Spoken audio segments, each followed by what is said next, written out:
Assalamualaikum warahmatullahi wabarakatuh. Halo anak-anak, pada kesempatan kali ini kita akan membahas materi yaitu mengenal listrik, komponen listrik, dan fungsinya. Coba kalian amati lingkunganmu di malam hari. Pasti cahaya lampu bersinar menyinari jalan, rumah kita, maupun tempat-tempat yang ada di sekitar kita. Listrik telah banyak membawa perubahan bagi kehidupan masyarakat di dunia. Tahukah kalian siapa tokoh yang berhasil menemukan mesin pembangkit listrik? Dan bagaimana lampu-lampu di rumah dapat menyala? Nah, Michael Faraday merupakan tokoh penemu arus listrik. Faraday lahir pada tahun 1791 di Newcastle, Inggris. Ia berasal dari keluarga miskin dan hanya sebentar merasakan pendidikan di sekolah. Dengan perjuangan yang keras serta semangat pantang menyerah, ia akhirnya berhasil membuat alat sederhana pertama yang menghasilkan gelombang elektromagnetik. Tahukah kalian tentang arus listrik? Arus listrik dihasilkan dari sumber listrik. Sumber listrik memiliki dua kutub, yaitu kutub positif dan kutub negatif. Arus listrik dapat mengalir apabila ada beda potensial listrik di kedua kutub. Kutub positif memiliki potensial tinggi dan kutub negatif memiliki potensial rendah. Contoh sumber energi listrik antara lain baterai, aki, dinamo, dan generator. Selanjutnya, tahukah kalian bagaimana perjalanan arus listrik sehingga sampai ke rumah kalian? Nah, arus listrik adalah gelombang elektromagnetik, yaitu gelombang yang dapat merambat meski tidak ada media perantaranya. Gelombang elektromagnetik terbentuk dari hasil perubahan medan magnet dan medan listrik yang terjadi secara terus-menerus sehingga proses tersebut kemudian memicu terjadinya arus yang kemudian arus tersebut kita kenal sebagai arus listrik. Arus listrik dihasilkan oleh generator raksasa pada pusat pembangkit listrik. Dari generator raksasa pada pusat pembangkit listrik tersebut, arus listrik kemudian disalurkan melalui jaringan listrik tegangan tinggi berupa jaringan kabel pada menara-menara tinggi yang menuju pada garda-garda penerima di berbagai daerah. Dari garda-garda penerima arus listrik tersebut kemudian disalurkan ke rumah penduduk dan berbagai tempat yang memerlukan listrik. Arus listrik yang diterima di rumah kemudian disalurkan melalui rangkaian kabel listrik di dalam rumah.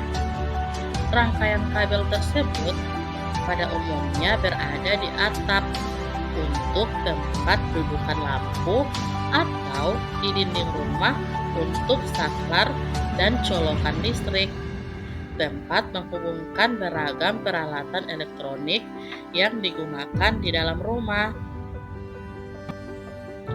Peralatan elektronik tersebut seperti televisi, kipas angin, kulkas, mesin cuci, dan masih banyak lagi. Kabel-kabel yang disambungkan pada atap dan dinding rumah tadi kemudian disebut dengan rangkaian listrik. Nah, anak-anak, apa itu rangkaian listrik? Rangkaian listrik adalah susunan alat-alat listrik yang dihubungkan dengan sumber listrik sehingga menghasilkan arus listrik. Rangkaian listrik menurut aliran arus listriknya dibagi menjadi dua.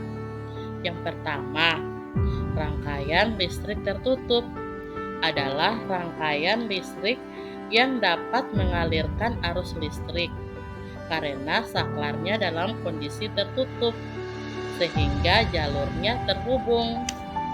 Kemudian yang kedua, rangkaian listrik terbuka adalah rangkaian listrik yang tidak dapat dialirkan arus listrik karena jalurnya terputus atau saklarnya terbuka. Alat-alat listrik yang menyusun rangkaian listrik disebut dengan komponen listrik. Perhatikan rangkaian listrik pada gambar di samping.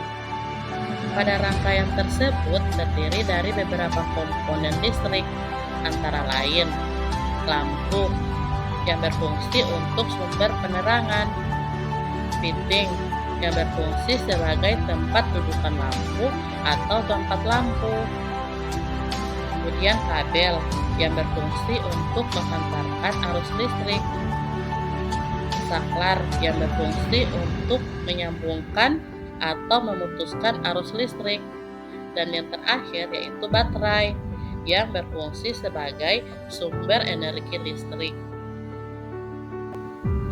Rangkaian listrik menurut susunan hubungan alat-alat listrik dibagi menjadi dua, yaitu rangkaian seri dan rangkaian paralel.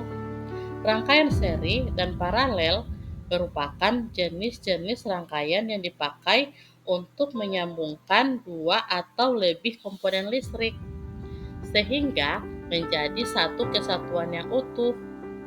Bila dilihat dari cara penyusunannya, rangkaian seri disusun dengan cara bersambung atau sejajar, sedangkan rangkaian paralel disusun berderet. Contoh rangkaian seri dalam kehidupan sehari-hari adalah lampu senter. Rangkaian yang disusun seri pada lampu senter adalah baterai karena hanya terdapat satu lampu pada senter. Hal tersebut yang menyebabkan lampu senter dapat menyala sangat terang, namun baterainya cepat habis. Rangkaian seri dan paralel juga bisa ditemui pada lampu-lampu di rumah. Oke, kita simpulkan ya. Ternyata listrik sangat penting bagi kehidupan manusia. Tanpa listrik, tentunya kita akan mendapatkan banyak kesulitan dalam mengerjakan aktivitas sehari-hari. Namun, kita juga harus bijaksana dalam menggunakan listrik. Baiklah anak-anakku, itu saja materi kita pada pelajaran kali ini. Sampai jumpa di pembelajaran selanjutnya. Wassalamualaikum warahmatullahi wabarakatuh.